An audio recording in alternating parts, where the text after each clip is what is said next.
Welcome to 99 TV. నేను ముల్ల Srinivas.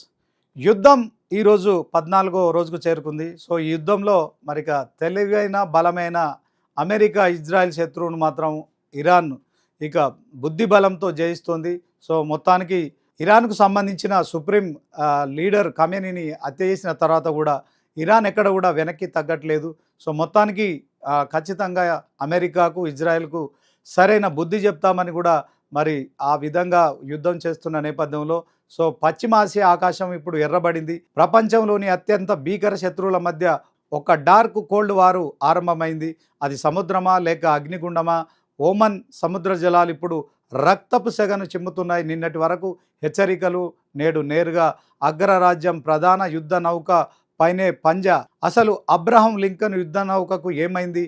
Iran చెప్తున్నట్లుగా అది సముద్రంలో సమాధి అయ్యే స్థితికి చేరిందా, లేక అమెరికా చెప్తున్నట్లుగా ఇది ఒక మైండ్ గేమా? ఇక ఇరాన్ ప్రయోగించిన ఆ బాలిస్టిక్ క్షిపణి లక్ష్యాన్ని చేరిందా, లేక దారిలోనే కుప్పకూలిందా? పశ్చిమాసియా రాజకీయాలను రగిలిస్తున్న అసలు నిజమేంటి? ఒమన్ సముద్రంలో దాగిన రహస్యం, అబ్రహం లింకన్ దాడి వెనుక అసలు నిజాలు ఇప్పుడు చూద్దాం. సమయం తెల్లవారుజామున 4 గంటలు. ఒమన్ సముద్రం నిశ్శబ్దంగా ఉంది. కానీ రాడార్ స్క్రీన్లపై ఒక్కసారిగా ఎరుపు రంగు బ్లిప్స్. క్షణాల్లో టెహ్రాన్ నుంచి వెలువడిన ఒక ప్రకటన ప్రపంచాన్ని కుదిపేసింది. ఇస్లామిక్ రివాల్యూషనరీ గార్డ్స్ IRGC అధికారికంగా ప్రకటించింది, మేము అమెరికా గర్వకారణంగా చెప్పుకునే అబ్రహం లింకన్ యుద్ధ నౌకను బాలిస్టిక్ క్షిపణులతో దెబ్బతీశామని ప్రకటించింది. ఇది ఒక సాదాసీదా ప్రకటన కాదు. అగ్రరాజ్యం అమెరికాకు ఇరాన్ ఇచ్చిన డెత్ వారెంట్. ఇరాన్ వాదన ప్రకారం తమ క్షిపణులు, డ్రోన్లు అమెరికా రక్షణ కవచాన్ని ఛేదించుకుని వెళ్లి యుద్ధ నౌకను ఢీకొన్నాయి. భారీ నష్టం వాటిల్లడంతో అబ్రహం లింకన్ యుద్ధ క్షేత్రం నుంచి తోకముడిచి పారిపోయిందని టెహ్రాన్ మీడియా హోరెత్తిస్తోంది. ఈ వార్త వినగానే గ్లోబల్ మార్కెట్స్ అతలాకుతలమయ్యాయి. ప్రపంచ దేశాలన్నీ ఒమన్ సముద్రం వైపు మళ్ళాయి. ఇరాన్ క్లెయిమ్ చేసిన అరగంటలోనే వాషింగ్టన్ నుంచి కౌంటర్ అటాక్ మొదలైంది. యునైటెడ్ స్టేట్స్ సెంట్రల్ కమాండ్ అత్యవసరంగా ఒక నివేదికను విడుదల చేసింది. మా నౌకకు ఒక్క గీత కూడా పడలేదు, ఇదంతా ఇరాన్ చేస్తున్న తప్పుడు ప్రచారం అని అమెరికా కొట్టిపారేసింది. అయితే ఇక్కడ పాయింట్ ఉంది. దాడి జరగలేదా, లేక జరిగిన దాడిని అమెరికా కప్పిపుచ్చుతోందా అనే ఒక సందేహం కలుగుతోంది. అమెరికా విడుదల చేసిన తాజా ఫోటోలతో అబ్రహం లింకన్ క్షేమంగా ఉన్నట్లు కనిపిస్తోంది. ప్రస్తుతం కొనసాగుతున్న ఆపరేషన్ ఎపిక్ ఫ్యూరీలో ఈ యుద్ధ నౌక అత్యంత కీలక పాత్ర పోషిస్తోంది. కానీ అంతర్జాతీయ మీడియా కథనాల ప్రకారం ఒక ఇరాన్ నౌక అబ్రహం లింకన్కు అత్యంత సమీపంగా రావడానికి ప్రయత్నించింది. వెంటనే స్పందించిన అమెరికా దళాలు ఆ నౌకను ధ్వంసం చేశాయి. అంటే ఇక్కడ ఘర్షణ జరిగిందనేది వాస్తవం. ఇరాన్ బాలిస్టిక్ క్షిపణులను ప్రయోగించింది అన్నది కూడా వాస్తవమే. అయితే ఆ క్షిపణులు లక్ష్యాన్ని చేరాయా, లేకుంటే అమెరికా యొక్క ఏజిస్ డిఫెన్స్ సిస్టమ్ వాటిని గాలిలోనే పేల్చేసిందా అన్నది ఇప్పుడు $1 మిలియన్ ప్రశ్న. ఇరాన్ సరిహద్దుల నుంచి కేవలం 300 కిలోమీటర్లో జరుగుతున్న ఈ హై వోల్టేజ్ డ్రామా ఏ క్షణమైన మూడో ప్రపంచ యుద్ధాన్ని కూడా దారి తీయవచ్చని తెలుస్తోంది.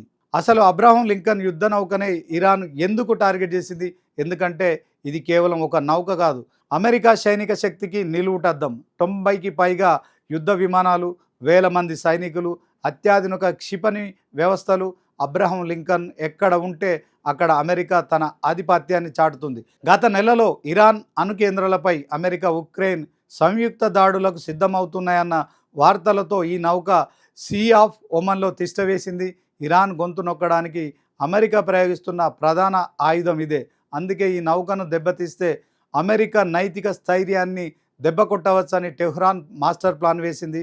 ఇది ఒక సింబాలిక్ వార్. ఇక్కడ మనం గమనించాల్సింది కేవలం క్షిపణుల యుద్ధం మాత్రమే కాదు, అంతకంటే భయంకరమైన సమాచార యుద్ధం.